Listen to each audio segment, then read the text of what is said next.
Very good. My turn. Yeah, yes. Yeah.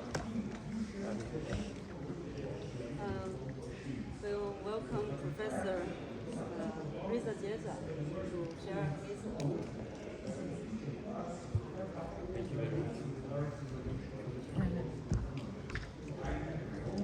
Thank you very much. It's an honor to be a part of this symposium. I'd like to talk about intelligent vehicle. Out of all aspects of an intelligent vehicle, I want to focus on autonomous vehicles and what would be the future of controlling autonomous vehicles and what is the problem we are facing.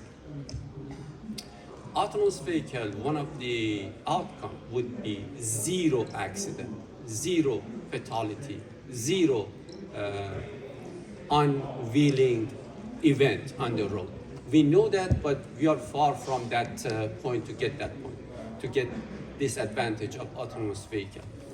I'd like to take a look on more technical and detail of what happened in the future according to vehicle dynamics, what equipment we are going to develop to have those autonomous vehicles to follow our command. Let me start with this background that very far away, like 100 years ago, when we developed vehicle, we had a rear wheel drive. Actually, two wheels on the back were connected to engine, usually in front through one propeller shaft, and then we invented differential to give the advantage of having different RPM of left and right rear wheel. That was traditional, and more than 50 years, that was the only option that we had. Still, for pickup or military, we are using the same design, or for race cars. But around 1970, something happened that we invented CV joint. CV means constant velocity joint. Instead of having or forcing to use two hook joint, we could combine them to one joint. That gave us this advantage to bring the driving wheel in front. Although it is not the best option according to the maximum torque that we can apply on the road, but it gave us a lot of opportunity to design the cars with compact design, no propeller shaft, and so on. Since then, since 1970, that's the predominant design of street cars. My car, your car, all of us, we have front wheel drive, front wheel steering. This is not the best design for control, but let me go one step forward. Very near future, we are going to have four-wheel, if still we are designing vehicles with four wheels, four-wheel control, four in-wheel motor electric. So every single wheel must have or will have one electric motor attached to that. Now imagine that we have four motors for our car. Every single motor can apply different torque. One of them can be negative. So it means we are able theoretically to apply positive torque on one wheel, negative torque on the other wheel. Imagine how capability according to the control of the vehicle we are going to achieve.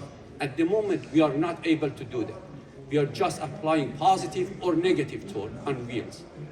But in the future, we have four control. That gives us the best ever maneuverability capability on the road. Besides that, we are going to have four brakes independently and four steering independently. Now imagine that we have a car, four wheels, individually can steer, can apply torque positive and negative. That's the ultimate control system that we are going to have.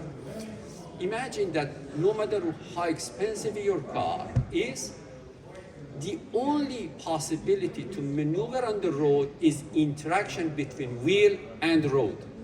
So torque or traction force or braking force between your tire and the ground is the only way we control our car, no matter how expensive our car is. So we must be able to design smart method to control this interaction. And the way that I mentioned is the ultimate control system for in-wheel motor, for steering capability of those wheels. Imagine that we can extend the size of the car and go to commercial vehicles like multi-axle wheel, and we add this capability. We are far from that, not necessarily needed, but we can imagine that that would be the future. That would be all for today. Thank you very much. Thank you. Thank you, Professor Peter. Our next speaker, Professor Alan, would you like to share opinion on this topic? Please, welcome.